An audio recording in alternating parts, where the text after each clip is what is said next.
সবাইকে আমন্ত্রণ। আন্তর্জাতিক অঙ্গনের সবশেষ সংবাদ নিয়ে যমুনার নিয়মিত আয়োজন যমুনা আইডিয়াসকে শুরুতে জানিয়ে দেব শিরোনামগুলো। চীনের সঙ্গে উত্তেজনা নিয়ে লোকসভায় রাজনাথ সিং এর বিবৃতি, চুক্তি লঙ্ঘন করেছে বেইজিং, সীমান্তে কড়া জবাব দিতে প্রস্তুত ভারতীয় বাহিনী। জাপানের প্রধানমন্ত্রী হতে যাচ্ছেন কৃষক পরিবারের সন্তান ইয়োশিহিদে সুগা, সামনে মহামারী, অর্থনৈতিক ধস, নিরাপত্তার চ্যালেঞ্জ। শুক্র গ্রহে প্রাণের অস্তিত্বের সম্ভাবনা, মেঘে ফসফাইন গ্যাস থাকায় ব্যাকটেরিয়ার উপস্থিতির ব্যাপারে আশাবাদী বিজ্ঞানীরা। এইসব খবরের বিস্তারিত নিয়ে আপনাদের সঙ্গে আছি আমি সৈয়দ আবিদ হোসেন সামি। চীন অনুপ্রবেশের যে চেষ্টা চালিয়েছে সেটি দ্বিপাক্ষিক চুক্তির লঙ্ঘন, সীমান্তের পাল্টা এবং কড়া জবাব দিতে প্রস্তুত ভারতও। মঙ্গলবার পার্লামেন্ট অধিবেশনে এই হুঁশিয়ারি দেন দেশটির প্রতিরক্ষামন্ত্রী রাজনাথ সিং। লোকসভায় রাখা বক্তব্যে তিনি জানিয়েছেন, প্রকৃত নিয়ন্ত্রণ রেখায় বিপুল সংখ্যক সেনা মোতায়েন রেখেছে ভারত, কারণ লাদাখ সীমান্তে প্রায়ই চীনা সৈন্যদের তৎপরতা দেখা যাচ্ছে। রাজনাথ সিং এর দাবি, প্রয়োজন অনুযায়ী শক্তি প্রদর্শন করেছে ভারত, যাতে বিপুল ক্ষতির মুখে পড়েছে প্রতিবেশী দেশটি। প্রতিরক্ষামন্ত্রী আরও বলেন, সীমান্ত চুক্তিকে আমলে নিচ্ছে না চীন, কিন্তু ভারত সঠিক ভৌগোলিক ভিত্তি প্রতিষ্ঠার জন্য বরাবর তৎপর। তার মতে, সীমান্ত ইস্যু সহ অন্যান্য টানাপোড়েন থামাতে দ্বিপাক্ষিক সম্পর্ক উন্নয়নের কোনো বিকল্প নেই।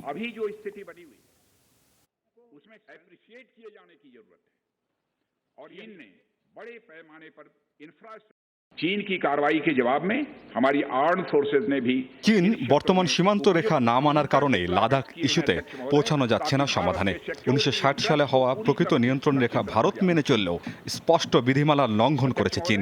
তাই যে কোনো পরিস্থিতি মোকাবেলায় প্রস্তুত আমরা। সীমান্তে মোতায়েন রয়েছে বিপুল সংখ্যক সেনা। চীন কোনো ধরনের হামলা চালালেই দেওয়া হবে পাল্টা ও কড়া জবাব।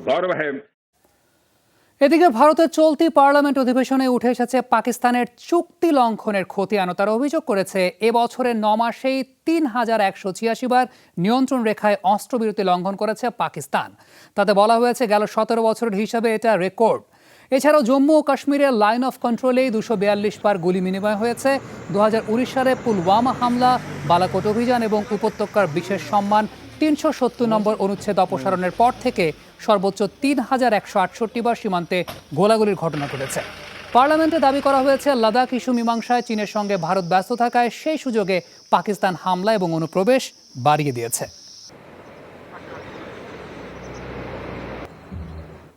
পাকিস্তানে ধর্ষকদের সর্বোচ্চ শাস্তি হওয়া উচিত প্রকাশ্যে ফাঁসি অথবা রাসায়নিকের মাধ্যমে অক্ষম করে দেয়া। সোমবার এক সাক্ষাৎকারে এই আহ্বান জানিয়েছেন দেশটির প্রধানমন্ত্রী ইমরান খান। তার মতে, ধর্ষকদের দৃষ্টান্তমূলক শাস্তি না দিলে অপরাধ কমানো অসম্ভব। পাক প্রধানমন্ত্রী বলেন, হত্যাকাণ্ডের অপরাধকে যেমন বিভিন্ন ডিগ্রিতে ভাগ করে শাস্তি নির্ধারণ করা হয়েছে, তেমনি ধর্ষণের সাজাও হওয়া প্রয়োজন। ফার্স্ট ডিগ্রি বা গুরুতর ধর্ষণ অভিযোগের প্রমাণ মিললে পুরুষাঙ্গে রাসায়নিক প্রয়োগের আহ্বান জানিয়েছেন তিনি। প্রকাশ্যে মৃত্যুদণ্ডের বিধান রেখে আইন পাশের প্রস্তাবও দিয়েছেন ইমরান খান। গেল সপ্তাহে পাঞ্জাবের মহাসড়কের সন্তানদের সামনে এক মাকে গণধর্ষণ করা হয়। এরপর থেকে দেশটিতে চলছে জোরালো বিক্ষোভ।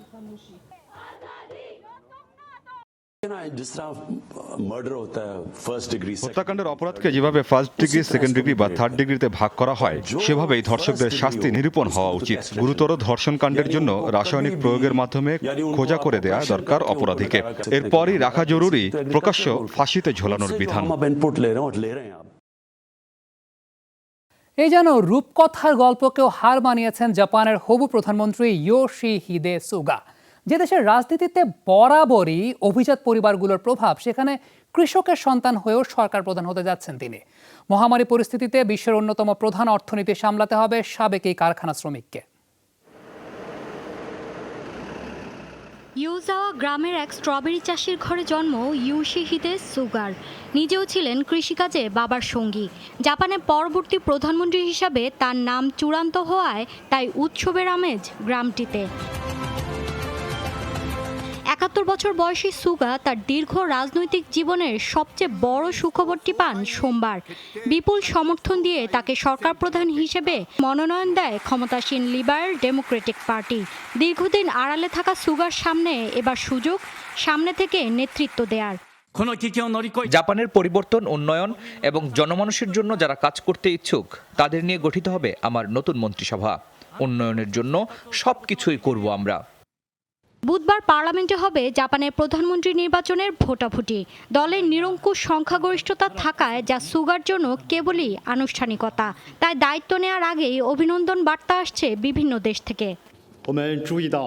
এলডিপির নতুন প্রেসিডেন্ট নির্বাচিত হওয়ায় ইয়োশিহিদে সুগাকে অভিনন্দন। জাপানের নতুন সরকারের সাথে সম্পর্ক এগিয়ে নিতে চীন প্রস্তুত। পারস্পরিক রাজনৈতিক নীতিমালার উপর ভিত্তি করেই মহামারী মোকাবেলা এবং আর্থসামাজিক উন্নয়নে কাজ করব আমরা।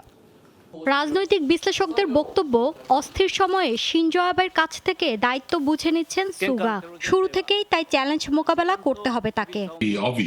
আবের উত্তরসূরির জন্য করোনা ভাইরাস মোকাবেলা এবং ধসে পড়া অর্থনীতিতে গতি ফেরানোই মূল চ্যালেঞ্জ। তারপর আগামী বছর অলিম্পিকের আয়োজক দেশ জাপান। সুতরাং নিরাপত্তা ইস্যু নতুন সরকার প্রধানের জন্য চিন্তার বিষয়। জাপানের রাজনীতিতে বরাবরই অভিজাত কিছু পরিবারের দাপট। বিদায়ী প্রধানমন্ত্রী শিনজো আবেও ছিলেন সাবেক পররাষ্ট্রমন্ত্রীর সন্তান। সেখানে সুগার উঠে আসা নিতান্তই সাধারণ পরিবার থেকে। যৌবনে কাজ করেছেন কার্ডবোর্ড কারখানার শ্রমিক হিসেবে। মৌলি ইসলাম, যমুনা নিউজ। গত 24 ঘন্টায় বিশ্বজুড়ে আরও 4,300 মানুষের প্রাণ কেড়ে নিয়েছে করোনা ভাইরাস। নতুন শনাক্ত 2,40,000-এরও বেশি। কদিন ধরে সর্বোচ্চ সংক্রমণ এবং মৃত্যু ভারতে। সোমবার 1,000-এরও বেশি প্রাণহানির রেকর্ড হওয়া দেশটিতে মৃতের সংখ্যা 81,000 ছুঁই। 82,000 নতুন সংক্রমণ শনাক্ত, মোট আক্রান্ত 49,27,000। একদিনে 450 করে মৃত্যু রেকর্ড করেছে ব্রাজিল এবং যুক্তরাষ্ট্র।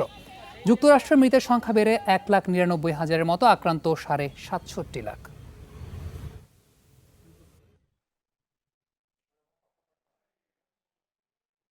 শুক্র গ্রহে প্রাণের অস্তিত্বের সম্ভাবনা দেখেছেন বিজ্ঞানীরা। যদিও সম্ভাব্য এই প্রাণের কোনো নির্দিষ্ট রূপ নিশ্চিত করতে পারেননি গবেষকরা। তারা বলছেন গ্রহটির অ্যাসিড সমৃদ্ধ মেঘে ফসফাইন নামের এক ধরনের গ্যাসের সন্ধান মিলেছে, যা জীবাণুর উপস্থিতির ইঙ্গিত দিচ্ছে। সৌরমণ্ডলে পৃথিবীর নিকটতম প্রতিবেশী হলেও শুক্র গ্রহ নিয়ে মহাকাশ বিজ্ঞানীদের আগ্রহ বরাবরই কম। মঙ্গলে জীবনের সন্ধানে যখন একের পর এক অভিযান, তখনও শুক্র নিয়ে গবেষণা টেলিস্কোপ নির্ভর। হাওয়াইয়ের জেমস ক্লার্ক ম্যাক্সওয়েল টেলিস্কোপেই প্রথম ফসফাইন গ্যাসের উপস্থিতি ধরা পড়ে শুক্র গ্রহের মেঘে।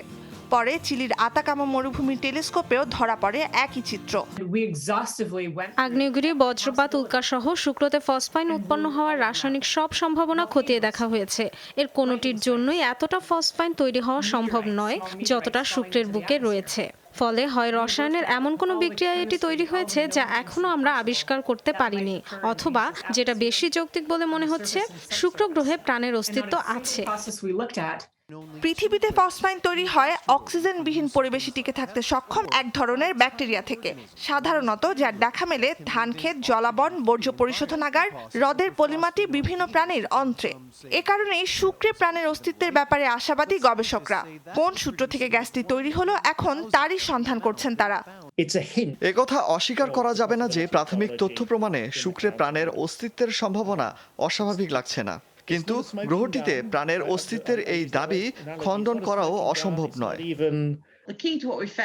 ফসফাইন উৎপন্ন হয় ফসফরাস অণু এবং হাইড্রোজেন অণুর সংযোগে, আর শুক্রের বুকে হাইড্রোজেনের ভীষণ স্বল্পতা রয়েছে, তাই সেখানে ফসফাইন মেলা রহস্যজনক। গঠন পৃথিবীর মতো হওয়ায় অনেকেই শুক্রকে বলেন পৃথিবীর যমজ, কিন্তু সূর্যের কাছাকাছি অবস্থানের কারণে গ্রহটির তাপমাত্রা উঠতে পারে 900 ডিগ্রি ফারেনহাইট পর্যন্ত, যাতে অনায়াসেই গলে যায় সীসার মতো ধাতুও। এমন পরিবেশে প্রাণের অস্তিত্ব প্রমাণ করা যে সহজ হবে না, তা স্বীকার করেছেন গবেষকরাই। নুজহাত কামাল, যমুনা নিউজ। চলমান দাবানলকে ঘিরে মার্কিন প্রেসিডেন্ট নির্বাচনের প্রচারণায় নতুন ইস্যু হয়ে উঠেছে জলবায়ু পরিবর্তন। রেকর্ড দাবানলের জন্য বিশেষজ্ঞরা বৈশ্বিক উষ্ণতাকে দায়ী করলেও তা মানতে রাজি নন প্রেসিডেন্ট ডোনাল্ড ট্রাম্প। ডেমোক্র্যাট প্রতিদ্বন্দ্বী জো বাইডেন সতর্ক করেছেন, ট্রাম্পের হাতে নেতৃত্ব থাকলে আরও বহু দুর্যোগ দেখতে হবে। মার্কিন নির্বাচনী প্রচারণায় বরাবরই বেশি গুরুত্ব পায় স্বাস্থ্যসেবা আর অর্থনীতির মতো বিষয়গুলো। তালিকায় বেশ পেছনেই থাকে জলবায়ু পরিবর্তন। তবে চলমান দাবানলের ভয়াবহতা সোমবার প্রচারণার কেন্দ্রে নিয়ে আসে ইস্যুটিকে। ক্যালিফোর্নিয়ার দুর্গত এলাকায় গিয়ে জলবায়ু পরিবর্তন নিয়ে উদ্বেগকে রীতিমতো উড়িয়ে দেন প্রেসিডেন্ট ট্রাম্প। এমনকি বিশেষজ্ঞরা বৈজ্ঞানিক তথ্য প্রমাণ তুলে ধরলেও তা মানতে নারাজ তিনি।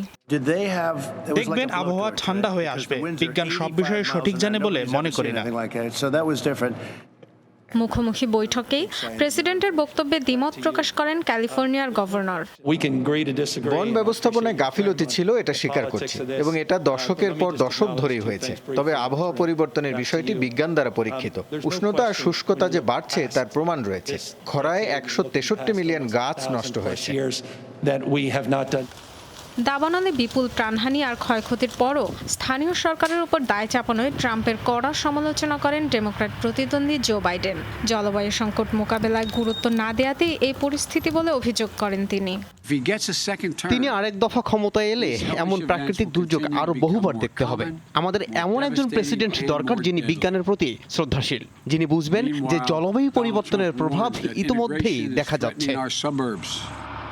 গত কয়েক বছরে জলবায়ু নিয়ে কাজ করে এমন 70টির বেশি প্রকল্প গুটিয়ে ফেলেছে ট্রাম্প প্রশাসন। প্যারিস জলবায়ু চুক্তি থেকেও প্রত্যাহার করে নিয়েছে যুক্তরাষ্ট্রের নাম। বিপরীতে তরুণদের আগ্রহকে পুঁজি করে প্রচারণায় জলবায়ু সংকটকে বিশেষ গুরুত্ব দিচ্ছেন বাইডেন। গ্রিন অবকাঠামো ও কর্মসংস্থানে $2 ট্রিলিয়ন বরাদ্দের পরিকল্পনাও জানিয়েছেন তিনি। ডরথি দাস্ট্রিন, যমুনা নিউজ। যুক্তরাষ্ট্রের পশ্চিমাঞ্চলে এখনও অনিয়ন্ত্রিত রয়েছে দাবানল। মৃতের সংখ্যা বেড়ে দাঁড়িয়েছে 36 জনে। 10 অঙ্গরাজ্যের শতাধিক স্থানে জ্বলছে আগুন। ক্যালিফোর্নিয়া, ওরেগন আর ওয়াশিংটনে পুড়ে গেছে প্রায় 50 লাখ একর জমি। কানাডার 6টি প্রদেশেও ছড়িয়েছে এই দাবানলের ধোঁয়া। সোমবার বিপর্যস্ত ক্যালিফোর্নিয়া বেশ কয়েকজন ন্যাশনাল গার্ড সদস্যকে পুরস্কৃত করেন প্রেসিডেন্ট ডোনাল্ড ট্রাম্প। এদিকে ব্রাজিলের অ্যামাজনে দাবানলে পুড়ছে হাজার হাজার মাইল বনভূমি। স্পেনের উত্তরাঞ্চলে দাবানলে পুড়ে গেছে প্রায় 7,000 হেক্টর এলাকা।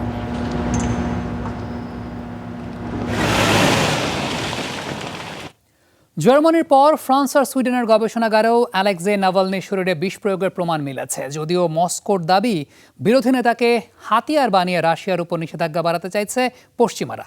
বার্লিনে চিকিৎসাধীন রুশ বিরোধী নেতার শারীরিক অবস্থার কিছুটা উন্নতি হয়েছে। সোমবার শাহীতে হাসপাতাল জানিয়েছে তার ভেন্টিলেশন সাপোর্ট খুলে নেওয়া হয়েছে। অল্প সময়ের জন্য বিছানা ছেড়ে উঠতেও পারছেন তিনি। 20 আগস্ট সাইবেরিয়া থেকে ফেরার পথে বিমানে গুরুতর অসুস্থ হয়ে কোমায় চলে যান পুতিনের কট্টর এই সমালোচক। এই ঘটনায় রুশ প্রশাসনের বিরুদ্ধে নাভালনির দেহে বিষ প্রয়োগের অভিযোগ ওঠে। বিশ্ব সম্প্রদায়ের চাপের মুখে তাকে জার্মানিতে নেওয়া হলে শরীরে মেলে নোভিচক নার্ভ এজেন্ট। যদি নাভালনি না থাকতেন, পশ্চিমা দেশগুলো রাশিয়ার উপর নতুন নিষেধাজ্ঞা দেওয়ার অজুহাত খুঁজে পেত না। নাভালনির প্রশ্নে পশ্চিমারা যৌক্তিকতা আর সৌজন্যের সব সীমা পার করে ফেলেছেন। এখনও খোলা আকাশের নিচে লেসবসে অগ্নিদগ্ধ মরিয়া ক্যাম্পের হাজারো শরণার্থী। খাবার ও পানির ভয়াবহ সংকটে বাস্তুচ্যুতরা। অস্থায়ী তাঁবুতে 600-র মতো শরণার্থীর আশ্রয় নিলেও নেই স্যানিটেশন ব্যবস্থা।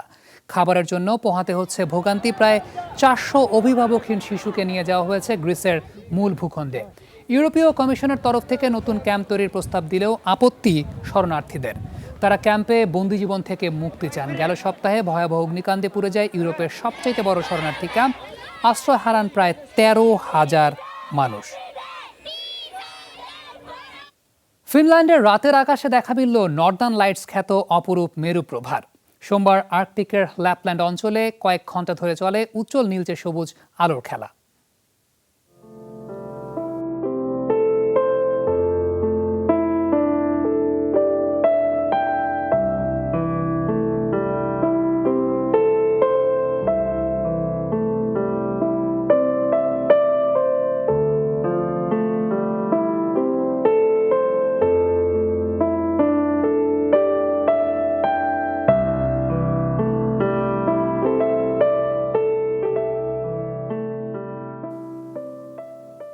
এই ছিল যমুনা আইরিসকে এতক্ষণ সঙ্গে থাকার জন্য সবাইকে ধন্যবাদ।